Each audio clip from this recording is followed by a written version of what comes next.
আমরা যেদিন বিপদে পড়ে যাব, যেদিন আমার আব্বা আমারে চিনবে না, আমি আমার আব্বারে চিনব না। নেতা তার কর্মীরে চিনবে না, কর্মী নেতারে চিনবে না, ঠিক কি না? পীর সাহেব মুরিদরে চিনবে না, মুরিদ পীর সাহেবরে চিনবে না। স্বামী তার স্ত্রীরে চিনবে না, স্ত্রী তার স্বামীরে চিনবে না। নবী থেকে শুরু করে, ওলি থেকে শুরু করে, শহীদ থেকে শুরু করে সবার মুখে একটাই জিকির, ইয়া নাফসি ইয়া নাফসি ইয়া নাফসি। আকাশের সূর্যটা যেদিন মাথার কাছে চলে আসবে, জমিনটা তামার জমিন হয়ে যাবে। সূর্যের তাপে মাথার মগজগুলো ভাতের মাড়ের মতো গলে গলে নাকের ছিদ্র কানের ছিদ্র দিয়ে টপ টপ করে বেয়ে বেয়ে নিচে পড়বে। ওই কঠিন দিনে কেউ কাউরে চিনবে না। বিষ্ণু বললেন, ওই দোয়াটা আমি দুনিয়ায় করি নাই। আমি বদরের যুদ্ধে মার খেয়েছি, উহুদের যুদ্ধে দাঁত ভেঙেছি, আমি না খেয়ে পেটে পাথর বেঁধেছি। আমি যদি ওই দিন দোয়া করতাম, আল্লাহ দোয়া কবুল করে নিত, জান্নাতি খাবার দিয়ে দিত, আমার মায়ের খাওয়া লাগতো না, তায়েফে আমার রক্ত ঝরতো না, দোয়া করলেই কবুল। কিন্তু ওই দোয়াটা আমি দুনিয়ায় করি নাই। ওই দোয়াটা আমার জন্য, আপনার জন্য, আমাদের জন্য বিশ্বনবী জমা রেখে দিয়েছে। এজন্য বিশ্বনবীর চিন্তা আর আমাদের চিন্তা এক চিন্তা না। বিশ্বনবীর পুরা উম্মতের চিন্তা, কিয়ামত পর্যন্ত যত মানুষ আসবে সবাই আমার উম্মত, না জানি তাদের নসিবে কি হয়ে যায়। এই চিন্তার বোঝা বিশ্বনবীকে কাবু করে ফেলেছিল। আল্লাহ বললেন, নবী নো টেনশন, কোনো টেনশন নাই। আপনার এই চিন্তার বোঝাকে আপনার পিঠ থেকে আমি আল্লাহ নিজ দায়িত্বে সরিয়ে নিলাম। এজন্য আল্লাহ বললেন, আলাম নাশরাহ লাকা সাদরাকা ওয়া ওয়াদা'না আনকা বিসরাক আল্লাযী আনকাদা যাহরাক। যেই চিন্তার বোঝা আপনাকে কষ্ট দেয়, যেই চিন্তার বোঝা আপনারে পেরেশান করে তোলে, আপনার পিঠ থেকে ওই চিন্তার বোঝা নবী আমি সরিয়ে নিলাম। কি দিয়ে সরিয়ে নিল? কোরআনের আলো দিয়ে। আওয়াজ করে বলতে হবে, কি দিয়ে? বিশ্বনবী মক্কায় দেখতেন মূর্তির পূজা হয়। আল্লাহর ঘরের ভিতরে 360টা মূর্তির পূজা। বিশ্বনবী দেখতে পেলেন দুর্বলের উপরে সবলের অত্যাচার। বিশ্বনবী দেখতে পেলেন নারীদেরকে অত্যাচার করা হয়। কন্যা সন্তান হলে বাবা তার মেয়েটাকে নিয়ে জঙ্গলের ভেতরে ঢুকে কিংবা মরুভূমির ভেতরে যে জীবিত দাফন করে দেয়। ওয়াইদাল মাউউদাতু সুইলাত ওয়াদুল বানাত। বিশ্বনবী এগুলো দেখতেন চারপাশে। দেখে এই পথহারা জাতিকে কিভাবে উদ্ধার করবেন, কি দিয়ে উদ্ধার করা যায়, এই টেনশনে বিশ্বনবীর পিঠ বাঁকা হয়ে গিয়েছিল। উপমা বাঁকা হয়ে গিয়েছিল। বিশ্বনবী সব সময় পেরেশান থাকতেন। আল্লাহ বললেন, নবী টেনশনের দরকার নাই। হেরা গুহায় এমন একটা নূরের আলো দিয়ে আমি আপনারে আলোকিত করব, যার মাধ্যমে সব পেরেশানি দূর হয়ে যাবে। আলাম নাশরাহ লাকা সাদরাকা ওয়া ওয়াদা'না আনকা বিজরাক আল্লাযী আনকাদা যাহরাক। আপনাকে পেরেশান বানিয়ে দেয় এরকম সব চিন্তার বোঝা আমি আল্লাহ সরিয়ে নিলাম। সুবহানাল্লাহ। দুইটা নেয়ামত শুনলাম। এবার 3 নম্বরে নেয়ামত আল্লাহ বললেন, ওয়া রাফা'না লাকা যিকরাক। এই আয়াতটা মুখস্থ করতে হবে আজকে। আমার সাথে সাথে পড়েন, ওয়া রাফা'না লাকা যিকরাক। সবাই বলেন নাই, পড়েন, ওয়া রাফা'না লাকা যিকরাক ওয়া রাফা'না লাকা যিকরাক। নবী হে, আপনার সম্মানকে আমি আকাশচুম্বী করেছি। I have dignified your status high and high, the highest peak. আপনার মর্যাদা উঠাতে উঠাতে আকাশ বাতাস ছাপিয়ে, সাত আকাশ কাঁপিয়ে আরশের উপরে নিয়ে গিয়েছে। আপনার মর্যাদা আমার পরপরই, স্রষ্টার পরে পুরো সৃষ্টিকুলের উপরে বিশ্বনবীর মর্যাদা আছে না নেই? এজন্য আল্লাহ বললেন, ওয়া রাফা'না লাকা যিকরাক। ও নবী, আপনার মর্যাদা সম্মান আমি আকাশচুম্বী করেছি।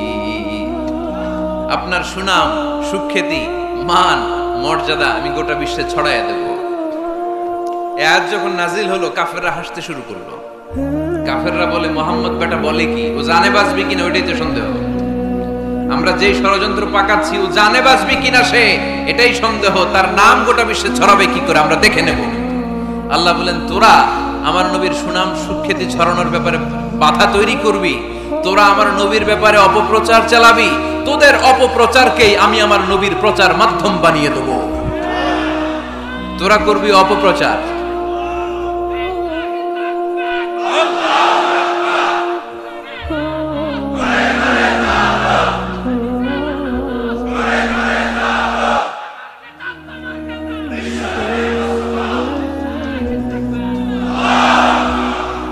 তোদের অপপ্রচারকে আমি আমার নবীর জন্য প্রচার মাধ্যম বানিয়ে দেব। এরকম অনেক সময় হয় না যে কেউ কেউ অপপ্রচার করে কারো বিরুদ্ধে, এটা তার জন্য প্রচার হয়ে যায়। কেউ অপপ্রচার চালায়, আল্লাহর মেহেরবানিতে ওইটা তার পাবলিসিটি হয়ে যায়। তার আলাদা করে প্রচার বিভাগের টিম তৈরি করা লাগে না, তার বিরোধীরাই তার প্রচার বিভাগের কাজে নেমে পড়ে। বিশ্বনবী বললেন আল্লাহ বললেন তোরা আমার নবীর সুনাম সুখ্যাতিকে থামাবি, তোদের মাধ্যমে আমি বিশ্বনবীর সুনাম সুখ্যাতি গোটা বিশ্বে বুলন্দ করে দেব। আবু জাহেল ঘোষণা দিল, খবরদার, হজের মৌসুম, হাজী সাহেবরা গোটা বিশ্ব থেকে আসবে, আমার দলের কর্মীরা তোরা যেটা করবি সেটা হচ্ছে হাজীদের কাছে যে বলবি মক্কায় নতুন এক পাগল আসছে, নতুন এক জাদুকর আসছে, নাম মুহাম্মদ। নাউজুবিল্লাহ পড়বেন না? খবরদার হাজী সাহেবেরা, এই পাগলের কাছে যেও না। সব হাজীরা গোটা বিশ্ব থেকে এসে মক্কার মিনা প্রান্তরে তাঁবুর ভিতরে ঢুকেছে, আর আবু জাহেলের টিম মেম্বাররা সব তাঁবুর ভিতরে উকি মাইরা কয়, খবরদার, নতুন পাগল আইছে। সবাই কয় নাম কি? কয় মুহাম্মদ। নতুন পাগল এসেছে, নাম মুহাম্মদ। নতুন জাদুকর এসেছে, তার নাম মুহাম্মদ।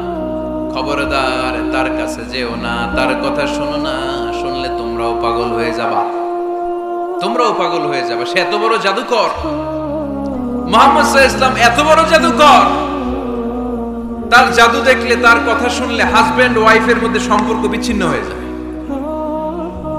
সে এত বড় জাদুকর, তার কথা শুনলে বাবা আর ছেলের সম্পর্ক ছিন্ন হয়ে যায়। সে এত বড় জাদুকর, তার কথা শুনলে বন্ধু বন্ধু আলাদা হয়ে যায়। খবরদার হাজী সাহেবরা, তোমরা হজ করতে এসেছো, করো, জমজমের পানি খাও আর খেজুর নিয়ে যাবা বাড়িতে, কিন্তু মুহাম্মদ সাল্লাল্লাহু আলাইহি ওয়াসাল্লামের কাছে যাওয়া যাবে না। আচ্ছা, আপনারা বুঝে শুনে উত্তর দেন। এই যে লক্ষ লক্ষ হাজী মিনার তাঁবুতে বসা, আর আবু জাহেলের লোকরা যে বলল নতুন জাদুকরের নাম মুহাম্মদ, তার কাছে যেও না, এই লক্ষ লক্ষ হাজীরা এর আগে জীবনেও মুহাম্মদ সাল্লাল্লাহু আলাইহি ওয়াসাল্লামের নাম শুনছে? তার মানে মুহাম্মদ সাল্লাল্লাহু আলাইহি ওয়াসাল্লামের নাম তাদের কানে পৌঁছে দেওয়ার দায়িত্ব আবু জাহেল নিজেই নিয়ে নিয়েছে। চিল্লায় কোন ঠিক কি না? প্রচার হয়ে গিয়েছে। আর সবাই মনে মনে ভাবে, কয় কি এত বড় জাদুকর, হজ করি আর না করি এর না দেখা যাওয়া যাবে না। হজ তাড়াতাড়ি কোন রকম সাইরা এই জাদুকরের কাছে আগে যাব, দেখি কেমন জাদু দেখায়, দেখি কত বড় ম্যাজিশিয়ান, দেখি তো কত বড় পাগলের। কারণ আল ইনসানু হারিসুন আলা মা মুনিআ, মানুষকে যেটা নিষেধ করা হয় বেশি, মানুষ এটা করতে চায়। যদি বলি ওদিকে যাবি না, ওর বাপের কিরা ওদিকে যাবে, ঠিক কি না? এটা আমাদের স্বভাব, আমাদের খাসলা, আমাদের বৈশিষ্ট্য, যেটা আমাদেরকে নিষেধ করা হয় বেশি, ওটা করতে মন চায়। সব হাজিরা মনে মনে ভাবলো আমরা যাব। তোরা যতই বলিস না কেন, যাব, হজের পরে অবশ্যই যাব। দেখা গেল হজের পরে বিশ্বনবী মুহাম্মদুর রাসূলুল্লাহ সাল্লাল্লাহু আলাইহি ওয়াসাল্লামের বাড়ির সামনে বিশাল বড় গ্যাদারিং শুরু হয়েছে। সবাই লাইন ধরে দেখা করতে গেছে। দেখা করতে যে বিশ্বনবীর চেহারা দেখে প্রথম নজরে সব পাগল। চাঁদের চেয়ে সুন্দর তুমি নবী আমার কামলিওয়ালা, চাঁদের চেয়ে সুন্দর তুমি নবী আমার কামলিওয়ালা, দুজা তুমি প্যারা নবী সাল্লে আলা, দুজাহানের বাদশাহ তুমি প্যারা নবী সাল্লে আলা, চাঁদের চেয়ে সুন্দর তুমি নবী আমার কামলিওয়ালা। সুবহানাল্লাহ পড়েন। এত সুন্দর চেহারা, বিষ্ণু ঈসা ইসলামের চেহারার মতো এরকম চেহারার মানুষ পৃথিবীতে আছে? দ্বিতীয়টা, অনেকে বলে সাইয়েদনা ইউসুফ আলাইহিস সালামের চেহারা নাকি বেশি সুন্দর। সুন্দর ঠিক, কিন্তু আমার নবীর চাইতে বেশি নয়। বিষ্ণু বলতেন আনা মালিহুন ওয়া আখি ইউসুফু সাবিহুন, আমার ভাই ইউসুফ হচ্ছে সাবিহ, সাবিহ মানে সাদা সুন্দর ধবধবে, আর আমি হচ্ছে মালিহ, মালিহ মানে এসেছে মিলহান থেকে, মিলহান মানে লবণ, মানে লাবণ্যময় সুন্দর। আমার ভাই ইউসুফ নবী সাদা সুন্দর, আমি লাবণ্যময় সুন্দর, কোনটার দাম বেশি? লাবণ্যময় সুন্দরের দাম বেশি। সাইয়েদনা ইউসুফ আলাইহিস সালামের চেহারা দেখে মিশরের মেয়েরা লেবু কাটতে যে বা কমলা কাটতে যে, আনার কাটতে কমলা কাটতে যে আঙ্গুল কেটে ফেলেছিল, কোরআন তার সাক্ষী। ওয়াকাত্তা'না আইদিয়াহুম। আম্মাজান আয়েশা রাদিয়াল্লাহু তাআলা আনহা যখন এই ঘটনা শুনেছেন, তিনি মিশরের মেয়েদেরকে ডাক দিয়ে বলেছেন, ও মিশরের মেয়েরা, তোমরা ইউসুফ নবীর সৌন্দর্য দেখে লেবু কাটতে যে আঙ্গুল কেটেছো, আমার স্বামী পেয়ারা নবী মুহাম্মদ রাসূলুল্লাহর চেহারা যদি তোমরা দেখতা, তাহলে লেবু কাটতে যে আঙ্গুল নয়, কলিজাটা কেটে টুকরা টুকরা করে দিতা। আবার আম্মা জান আয়েশা বলতো, লাকুম শামসুন ওয়া লানা শামসুন, তোমাদের জন্য একটা সূর্য আছে, কিন্তু আমি আয়েশার জন্য আলাদা একটা সূর্য আছে। তোমাদের সূর্যটা প্রতিদিন সকালবেলা পূর্ব আকাশে উদিত হয়ে গোটা দুনিয়াটারে আলোকিত করে দেয়, আর আমার সূর্যটার নাম হলো মুহাম্মদ সাল্লাল্লাহু আলাইহি ওয়াসাল্লাম। মসজিদে নববীতে এশার নামাজের পরে আমার সূর্যটা আমার ঘরে উদিত হয়। তোমাদের সূর্য সকালবেলা পূর্ব আকাশে উঠে গোটা দুনিয়াটারে আলোকিত করে, আমার সূর্য মুহাম্মদ এশার নামাজের পরে আমার ঘরের ভেতরে যখন উকি দেয়, আমার পুরো ঘরটারে আলোকিত করে দেয় কে? এত সুন্দর চেহারা ছিল, ওনার চেহারার নূর দিয়ে হারানো সুই খুঁজে পেয়েছে বিশ্বনবীর স্ত্রীরা। চিল্লায় করে আল্লাহু আকবার। বিশ্বনবীর চেহারা সৌন্দর্যের সাথে কারো সৌন্দর্যের কোনো মিল হবে? No comparison with our beloved prophet Muhammad sallallahu alayhi wasallam. Whether it's the fitness, whether it's the appearance, whether it's the status, no comparison with our prophet. এটা ফিটনেসের দিক থেকে হোক, এটা চেহারার সৌন্দর্যের দিক থেকে হোক, এটা কণ্ঠস্বরের ঝংকারের দিক থেকে হোক, সম্মান আর মর্যাদার দিক থেকে হোক, আমার নবীর সম্মানের ধারে কাছেও সম্মান পৃথিবীর কারো হতে পারে না। চিল্লায় বলেন ঠিক কি না? এজন্য আল্লাহ বললেন, ওয়া রাফা'না লাকা যিকরাক, নবী আপনার সম্মান বাড়াতে বাড়াতে আমি আকাশচুম্বী করেছি। লোকজন সব যে বিশ্বনবীর দরবারে লাইন ধরেছে, হাজিরা সব বিশ্বনবীর কাছে যে চেহারা দেখেই কুপকার, বাকি জিনিস তো পরে। অনেকে আছে না, চেহারা দেখলেই মানুষ পাগল হয়ে যায়, আছে না নাই? চেহারা দেখেই পাগল, চেহারা দেখেই পাগল। তারপর তারা মিলাতে লাগলো, মিনার তাবুতে আবু জাহেলের কর্মীরা ঘোষণা দিয়েছিল এলাকায় মুহাম্মদ নামে পাগল এসেছে। তারা মিলায়ে দেখে না, এই মহামানব কোনোদিন পাগল হতে পারে না, কারণ পাগলের চুলগুলো থাকে উস্কো খুস্কো, ঠিক কিনা? আমার নবী সাল্লাল্লাহু আলাইহি ওয়াসাল্লামের চুল উস্কো খুস্কো ছিল, কত সুন্দর চুল আঁচড়ে রাখতেন, জাইতুনের তেল দিতেন, আতর ঢেলে মাথার শীতের মধ্যে ঢেলে দিতেন, কপাল বেয়ে বেয়ে পড়তো, আর যেখানে সেজদা দিতেন সেজদার জায়গায় আতরের ঘ্রাণে আমোদ হয়ে যেত। হাতের তালুতে পারফিউম মাখতেন, আর মানুষের সাথে মুসাফা করলে যার সাথে মুসাফা তার হাতের সাথে নবীর ব্যবহৃত পারফিউমের ঘ্রাণ ছুটে যেত। এত পরিচ্ছন্ন ছিলেন তারা। বিশ্বনবীর চেহারার সাথে আবু জাহেলের বক্তব্যের মিল খুঁজে পায় না। তারা বলে, না, এই লোক কখনো পাগল হতে পারে না।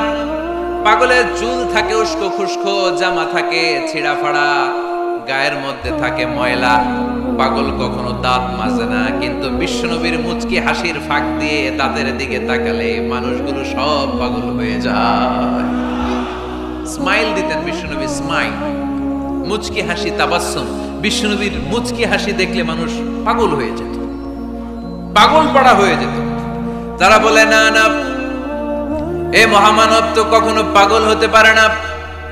আবার মিলাতে লাগলো, আবু জাহেলের কর্মীরা বলেছিল এটা নাকি বড় জাদুকর, কিন্তু তারা বলে, না না, এ অসাধারণ লোকটা জাদুকর হতে পারে না, সে তো কোনো মন্ত্র পড়ে না। জাদু করার জন্য মন্ত্র পড়ার দরকার আছে না নাই? বিষ্ণুনবী কি মন্ত্র পড়তো? বিষ্ণুনবী কি পড়ে শোনাতো? চিল্লায় বলেন, কি পড়ে শোনাতো? কোরআন শোনাতো। এত সুন্দর কণ্ঠ ছিল বিশ্বনবীর, পাগল হয়ে যেত মানুষ শুনতে শুনতে, পাগল পাড়া হয়ে যেত, বিমুগ্ধ হয়ে যেত। তারা সবাই বলতে আরম্ভ করলো, আবু জাহেল তুমি মিথ্যাবাদী, তবে তোমাকে ধন্যবাদ এরকম একটা মানুষের সাথে পরিচয় করিয়ে দেওয়ার জন্য। সুবহানাল্লাহ কইলেন না? আমরা মেনে নিতে পারলাম না সে পাগল নয়, জাদুকর নয়, সে হলো এই জামানার পয়গম্বর। আমরা পড়ে নিলাম লা ইলাহা ইল্লাল্লাহু মুহাম্মাদুর রাসূলুল্লাহ। সাল্লাল্লাহু আলাইহি ওয়াসাল্লাম। ওয়া রাফা'না লাকা যিকরাক, নবী হে এইভাবে আমি আপনার সম্মানকে বাড়িয়েছি। হাইসুমা যুকিরতু যুকিরতা মাই, নবী যেখানে আমার নাম নেওয়া হবে আমার পর আপনার নামও নেওয়া হবে। পড়েন সুবহানাল্লাহ। যেখানে আমার আল্লাহর নাম তারপরে আমার নবীর নাম আছে না নাই? কালিমার ভেতরে লা ইলাহা ইল্লাল্লাহ আমার আল্লাহর নাম শোভা পায়, তারপরে মুহাম্মাদুর রাসূলুল্লাহ দ্বিতীয় বাক্যে আমার নবীর সুন্দর নামটা আছে না নাই? কালেমার মধ্যে প্রথমে আল্লাহর নাম, তারপরে নবীর নাম। হাইসুমা যুকিরতু যুকিরতা মাই, নবী কিভাবে আপনার মর্যাদা আমি বাড়াবো জানেন? যেখানে আমি ওইখানেই আপনি, যেখানে আমার নাম নেওয়া হবে তারপরেই সৃষ্টিকুলের মধ্য থেকে শুধু আপনার নাম নেওয়া হবে। সুবহানাল্লাহ পড়েন।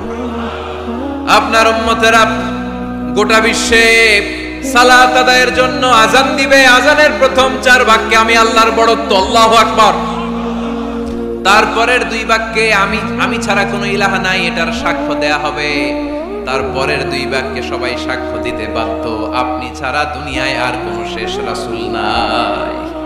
তার মানে আজানের মধ্যেও আমার আল্লাহর নামের পরে আমার নবীর নাম আছে না নাই? এরপর আমরা একামত দিয়ে জামাত শুরু করি। এই জামাতের আগে যে একামতটা দেই, এই একামতেও আল্লাহর নামের পরে আমার নবীর নামটা আছে না নাই? আল্লাহু আকবার, আল্লাহু আকবার, আশহাদু আন লা ইলাহা ইল্লাল্লাহ, আশহাদু আন্না মুহাম্মাদার রাসূলুল্লাহ সাল্লাল্লাহু। তার মানে আজানে আমার নামের পরে আপনার নাম, একামতে আমার নামের পরে আপনার নাম। নামাজের শেষে যখন আমরা শেষ বৈঠকে বসি সেখানে বিশ্বনবীর উপর দুরূদ আছে না নাই? তার মানে সব জায়গায় বিশ্বনবীর নাম নেয়াকে আবশ্যক করে দিয়েছে কে? নবী হে। এই গোটা বিশ্বের ভেতরে সূর্য উঠবে, সূর্য ডুববে, শীত যে গ্রীষ্ম আসবে, দিন যে রাত আসবে, এক মুহূর্তের জন্য আপনার নামের আলোচনা থামবে না। চিল্লায় বলো ঠিক কি না? রাফা'না লাকা যিকরাক, I have dignified your status very high, very high। অনেক উপরে নিয়েছি, আকাশ বাতাস ছাপিয়ে, সাত আকাশ কাঁপিয়ে আরশ পর্যন্ত আমি আপনার মর্যাদাকে বুলন্দ করেছি। এই পৃথিবীতে যত আসমানি কিতাব এসেছিল সবগুলো আসমানি কিতাবে বিশ্বনবীর নাম উল্লেখ করেছে কে? তার মানে তাওরাতের ভেতরে বিশ্বনবীর নাম আছে না নাই? ইনজিলে, জাবুর, সুহুফে ইব্রাহিম, সুহুফে মূসা আল্লাযী ইয়াজিদুনাহু মাকতুবান ইনদাহুম ফিত তাওরাতি ওয়াল ইনজিল। ইহুদিরা খ্রিস্টানরা বিশ্বনবীর মানতে চাইতো না। তারা বলতো মুহাম্মদ তোমার নাম তো আমাদের কিতাবে নাই। বিশ্বনবী বললেন পড়ো। তারা পড়তে পড়তে বিশ্বনবীর জায়গাটা লুকিয়ে রাখত। যেখানে বিশ্বনবীর নাম ওরা এভাবে ধরে রাখত। বিষ্ণু সাল্লাল্লাহু আলাইহি ওয়াসাল্লাম এক সাহাবাকে বললেন আমি তো ওদের ভাষা বুঝি না, তুমি ওদের ভাষা বুঝে দেখো কোন জায়গায় চোরামিটা করো। প্রতিটা কিতাবের প্রতিটা পাতায় পাতায় বিশ্বনবীর নাম আছে না নাই? সাইয়েদনা আদম আলাইহিস সালাম থেকে শুরু করে ঈসা আলাইহিস সালাম পর্যন্ত যত নবী এসেছে সব নবী সুসংবাদ দিয়েছে যে একজন নবী আসবে, যে নবী আসার মধ্য দিয়ে এই আম্বিয়া আলাইহিমুস সালাম পৃথিবীতে আসার যে ধারাবাহিকতা, এই সিলসিলা, এই চেইনকে আল্লাহ তাআলা কাট অফ করে দিবে। সাইয়েদনা আদম তার বংশধরদেরকে বলেছে, নূহ আলাইহিস সালাম তার প্রজন্মকে বলেছে, ইব্রাহিম আলাইহিস সালাম তার জেনারেশনকে বলেছে, মূসা আলাইহিস সালাম বনি ইসরাইলকে শুনিয়েছে। সর্বশেষ সাইয়েদনা ঈসা আলাইহিস সালাম এসে বলেছে, ইয়াতি মিন বাদি ইসমুহু আহমদ, আমার পরে এমন এক নবী আসবে তার নাম, চিল্লায় বলেন, আহমদ বড় বিশ্বস্ত, সে কোন বন্ধু বলো বেশি বিশ্বস্ত, সে কোন বন্ধু বলো বেশি বিশ্বস্ত, কার কাছে মন খুলে দেয়া যায়, কার কাছে প্রাণ খুলে বলা যায়, হওয়া যায় অতি আশ্বস্ত, তার নাম আহমদ বড় বিশ্বস্ত। সুবহানাল্লাহ পড়েন। ইয়াতি মিন বাদি ইসমুহু আহমদ, আমার পরে এমন এক নবী আসবে, তার নাম হবে আহমদ। এই নবীর পরে আর কোন নবী আছে? চিল্লায় বলেন, লা নবিয়্যা বা'দি ওয়ালা রাসূলা। আমার পরে কোনো নবীও নাই, আমার পরে কোনো রাসূলও নাই। তবে আমার পরে যদি নবী হওয়ার যোগ্যতা কারো থাকে, আমার ওমরে ফারুক নবী হওয়ার যোগ্যতা রাখে। কোন নবী নাই, খাতামুন নবিয়্যিন, আমার পরে কোনো নবী নাই। তার মানে বিশ্ব নবীর জীবনে 3 নাম্বার নিয়ামত হলো রাফা'না লাকা যিকরাক। মর্যাদা আমি বাড়াতে বাড়াতে বাড়াতে বাড়াতে নবী অনেক উপরে নিয়েছি। আবার আল্লাহ আমাদেরকে ডেকে বললেন, ও ইমানদার বান্দারা শোনো, আমি স্বয়ং আল্লাহ তাআলা আমার ফেরেশতা বাহিনী নিয়ে এই নবীর উপরে স্বয়ং আমি দুরূদ পড়ি। ইন্নাল্লাহা ওয়া মালাইকাতাহু ইউসাল্লুনা আলান নবী ইয়া আইয়ুহাল্লাযীনা আমানু সাল্লু আলাইহি ওয়া সাল্লিমু তাসলিমা। পড়েন, আল্লাহুম্মা সাল্লি আলা মুহাম্মদ ওয়া আলা আলি মুহাম্মদ কামা সাল্লাইতা আলা ইব্রাহিম ওয়া আলা আলি ইব্রাহিম ইন্নাকা হামিদুম মাজিদ। আল্লাহুম্মা বারিক আলা মুহাম্মদ ওয়া আলা আলি মুহাম্মদ কামা বারাকতা আলা ইব্রাহিম ওয়া আলা আলি ইব্রাহিম ইন্নাকা হামিদুম মাজিদ। চিৎকার করে পড়েন সুবহানাল্লাহ। এমন নবী যে নবীর উপর আল্লাহ নিজেই দুরূদ পড়ে, ফেরেশতারা পড়ে, এজন্য আমাদের উপর আর দরকার আছে না নাই? আবার আল্লাহ বললেন, নবী আপনি এমন নবী যেই নবীকে আমি হাউজে কাউসার দিয়েছি। লক্ষ লক্ষ নবীদের কাউরে কিয়ামতের দিন আমি হাউজে কাউসারের মালিক বানাবো না, শুধুমাত্র কেবলমাত্র একমাত্র আপনি ছাড়া। ইন্না আ'তাইনাকাল কাউসার ফাসাল্লি লিরাব্বিকা ওয়ানহার ইন্না শানিআকা হুয়াল আবতার। সুবহানাল্লাহ পড়েন। এই হাউজে কাউসারের পানি খেতে চান, পান করতে চান? বিশ্বনবী না দিলে খাইতে পারবো আমরা? হাউজে কাউসার পান করতে চান কারা? হাত তুলে দেখান।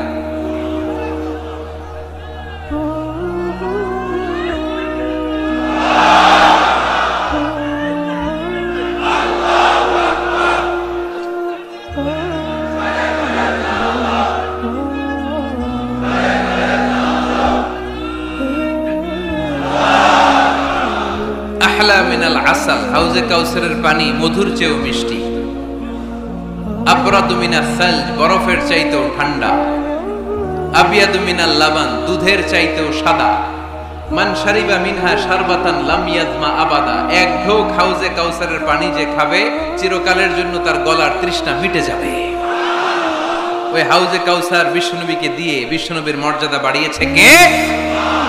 আবার আল্লাহ বললেন, নবী পৃথিবীর অনেক নবীকে আমি নৈতিক বিজয় দান করেছি, কিন্তু সবাইকে আমি রাজনৈতিক বিজয় দান করি নাই। আপনাকে আমি এমন নবী করে দুনিয়ার বুকে পাঠিয়েছি, আপনাকে আমি নৈতিক বিজয় দান করেছি, পাশাপাশি রাজনৈতিক বিজয়ও দান করেছি। সুবহানাল্লাহ। বিশ্বনবী একাধারে যেমনি মসজিদে নববীর ইমাম ছিলেন, পাশাপাশি মদিনার রাষ্ট্রের প্রেসিডেন্ট ছিলেন, ঠিক কিনা? তার মানে ইমাম বা নেতা এমন হওয়া দরকার যে নামাজও পড়াতে পারে, আবার সমাজও শাসন করতে পারে, ঠিক কিনা?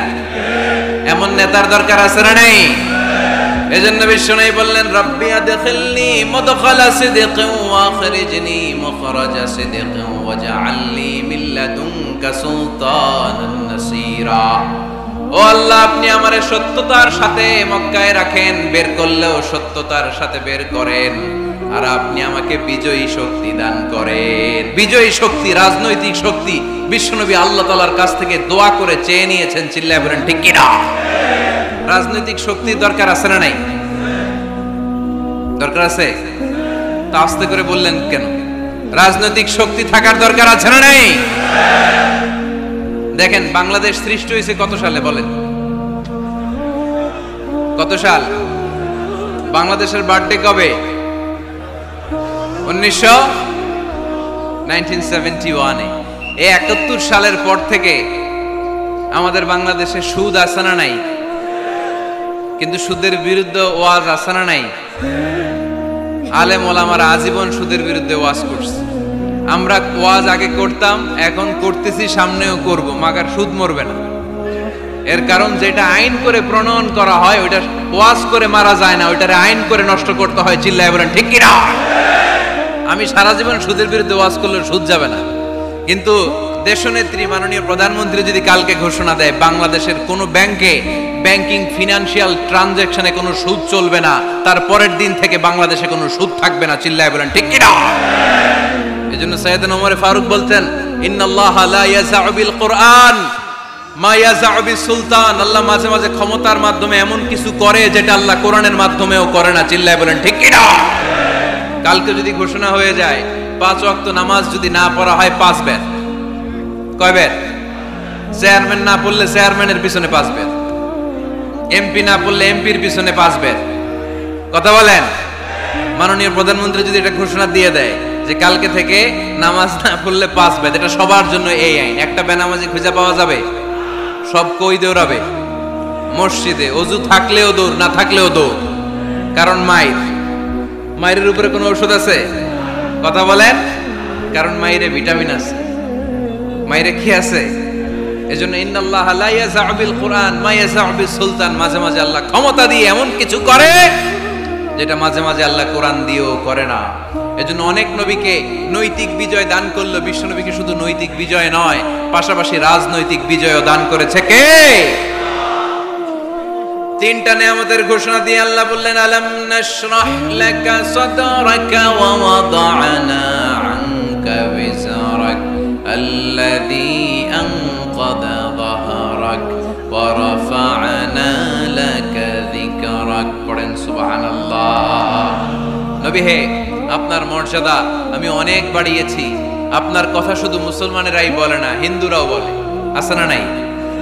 গতকাল এক হিন্দু ভাই আমার হাতে হাত রেখে শাহাদা বাক্য পাঠ করে গাজীপুরে মুসলমান হয়ে গেছে। বিশ্বনবীর কথাগুলো যখন তারা শোনে, তারা নিজেদেরকে ধরে রাখতে পারে না। আপনারা মহাত্মা গান্ধীর নাম শুনেছেন? তিনি ভারতের অবিসংবাদিত নেতা। বিশ্বনবীর ব্যাপারে কমেন্ট করেছেন যে এরকম নেতা পৃথিবীতে আর দ্বিতীয়টা কখনো হবে না। মহাত্মা গান্ধী কি মুসলমান না হিন্দু? গোটা বিশ্বের খ্রিস্টানরা বিশ্বনবীকে নিয়ে এখন মাতোয়ারা। মাইকেল এইচ হার্ট, খ্রিস্টান, একটা বই লিখে গোটা বিশ্ব কাঁপিয়েছেন, দি 100 ranking of the most influential people and person in the world. পৃথিবী কাঁপানো 100 জন মনীষীর জীবনী নিয়ে একটা বই তিনি করেছেন। এই 100 জন মনীষীর জীবনীর মধ্যে যাকে নাম্বার 1 তিনি করেছেন, তিনি হচ্ছেন আমার নবী, আপনার নবী, পেয়ারা নবী, বিশ্বনবী মুহাম্মদুর রাসূলুল্লাহ সাল্লাল্লাহু আলাইহি ওয়াসাল্লামের। মাইকেল এইচ হার্ট কি মুসলমান? সে একজন খ্রিস্টান। তার মানে ওয়া রাফা'না লাকা যিকরাক, বিশ্বনবীর সম্মান শুধু আমাদের মুখ দিয়ে প্রচারিত হয় না, ইহুদি, খ্রিস্টান, বৌদ্ধদের মাধ্যমেও বিশ্বনবীর সম্মানকে বাড়িয়ে দিচ্ছে কে? I have studied him, the wonderful man, in my opinion far from being antichrist, and he must be called the savior of humanity. খ্রিস্টানরা বলছে আমরা এই মুহাম্মাদের জীবনী গবেষণা করে পড়েছি, তাকে খ্রিস্টান বিরোধী বলা তো দূরের কথা, তাকে মানবতার ত্রাণকর্তা বলতে হবে। তিনি গোটা বিশ্বের জন্য সুপারম্যান হয়ে পৃথিবীতে এসেছে। As a father, as a teacher, as a lawgiver, as a lawmaker, Muhammad is the superman of the world. স্বামী হিসেবে, পিতা হিসেবে, নেতা হিসেবে, নবী হিসেবে মুহাম্মদ সাল্লাল্লাহু আলাইহি ওয়াসাল্লাম সাধারণ কোনো মানুষ নয়, তিনি গোটা বিশ্বের জন্য সুপারম্যান হয়ে পৃথিবীতে আগমন করেছে। ওয়া রাফা'না লাকা যিকরাক। নবী, দুশ্চিন্তা করবেন না, টেনশন করবেন না, আমি আপনার সম্মানকে বাড়িয়ে দেব। এই 3টা নিয়ামতের বর্ণনা সূরা ইনশিরাহের ভিতরে বর্ণনা করলেন কে? এরপরে রব্বুল আলামিন বিশ্বনবীকে নিয়ামতের বর্ণনার ঘটনা শুনিয়ে বিশ্বনবীকে সান্ত্বনা বাণী শোনাচ্ছেন আর পড়ছেন, ফা ইন্না মাআল উসরি ইউসরান, ইন্না মাআল উসরি ইউসরা। নবী গো, নিশ্চয়ই কষ্টের পরে আছে আনন্দ, দুঃখের পরেই আছে সুখ। সুবহানাল্লাহ। কষ্টের পরে আনন্দ, দুঃখের পরে। The struggle isn't permanent in our life. দুঃখ কষ্ট এটা আমাদের জীবনে পার্মানেন্ট না, এটা সাময়িক। আচ্ছা আওয়াজ করে উত্তর দেন তো, এক বছরে কয়দিন আপনাদের ফরিদপুরে?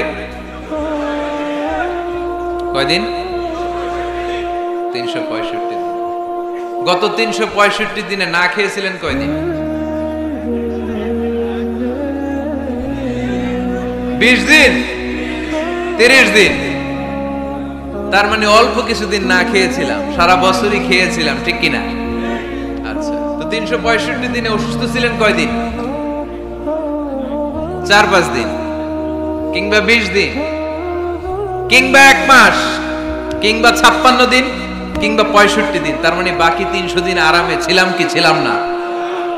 তার মানে আমাদের জীবনে দুঃখ বেশি না আনন্দ বেশি? সুখ বেশি না কষ্ট বেশি?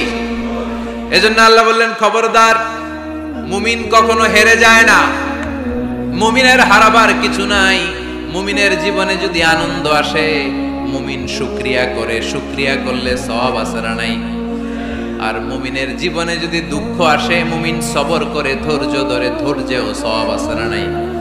তাহলে আমাদের সব দিক দিয়েই তো লাভ। আনন্দের দিনগুলোতে শুকরিয়া করব, আর দুঃখের দিনগুলোতে ধৈর্য ধরবো, দুইটার মধ্যে সওয়াব আছে না নাই? এজন্য বিশ্বনবী বললেন, আজাবান লি আমরিল মুমিন, মুমিনের বিষয়টা খুবই আশ্চর্যের। ফাইন আসাবাতহু সাররাউন শাকারা, মুমিন যদি আনন্দে থাকে সে শুকরিয়া করে, শুকরিয়া করলে লাভ আছে না নাই? ওয়াইন আসাবাতহু দাররাউন সাবারা, আর দুঃখে পড়লে সে সবর করে, ধৈর্য ধরে, ধৈর্য ধরলে সওয়াব আছে না নাই? তার মানে আমাদের হারাবার কিছু আছে। মাঝে মাঝে আল্লাহ আমাদেরকে দুঃখ কষ্ট দিয়ে পরীক্ষা করতে চান, এগুলো আমাদের জন্য খারাপ নয়। এই দুঃখ কষ্ট বিপদ আমাদের কোমরকে সোজা করে, আমাদের পায়ের মাটিকে শক্ত করে, চিল্লায় বলেন ঠিক কিনা? প্রতিকূল পরিবেশে কিভাবে বাঁচতে হয় এই দুঃখ কষ্ট আমাদেরকে শিখায়। এজন্য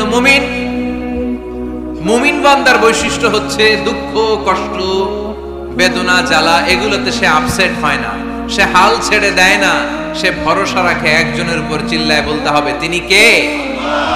কারণ মুমিন জানে রাত্রি যত গভীর হয়, অন্ধকার তমানিসা ভেদ করে সুবহে সাদিক হয়। মুমিন জানে গর্ভবতী নারীর পেটের ব্যথা যেই দিন বাড়তে থাকে, ওই দিনই নতুন মেহমান আগমনের সময় ঘনাতে থাকে। মুমিন জানে তার জীবনে দুঃখ কষ্ট বিপদ যত বাড়তে থাকে, সুখের দিন কাছে আসতে থাকে। এজন্য মুমিনের হারাবার কিছু নেই। ফা ইন্না মাআল উসরি ইউসরা, ইন্না মাআল উসরি ইউসরা। নবী হে, কষ্টের পরেই আছে আনন্দ, দুঃখের পরেই আছে সুখ। আপনি সমস্যায় পড়েছেন, ওই সমস্যার সমাধানও আছে না নাই? এই পৃথিবীতে এমন কোন সমস্যা আছে যেটা সমাধান নাই? কথা বলেন। সমস্যা তৈরি করেছে কে? আবার সমাধানও দিয়েছে কে? Allah doesn't create a lock without its key. Allah কখনো চাবি না বানাইয়া ওইটার তালা বানায় নাই। কথা কর। তালাও যেহেতু আছে, ওই তালার চাবিও বানিয়েছে কে? মা আনজালাল্লাহু দাআন ইল্লা আনজালাল্লাহু লাহু শিফা। আল্লাহ দুনিয়ায় এমন কোন রোগ পাঠায় নাই যেই রোগের ঔষধ বানায় নাই, এমন কোন রোগ নাজিল করে নাই যেই রোগের কোন চিকিৎসা বানায় নাই, হয়তো সেটা আবিষ্কার হয় নাই। অনেকে ক্যান্সারের কথা বলতে পারেন যে হুজুর ক্যান্সার এমন রোগ, এই ক্যান্সার তার নাই কোনো অ্যানসার, কিন্তু বিজ্ঞানীরা বলতেছে এটারও অ্যানসার আবিষ্কৃত হচ্ছে। সুবহানাল্লাহ কইবেন না? কিছু কিছু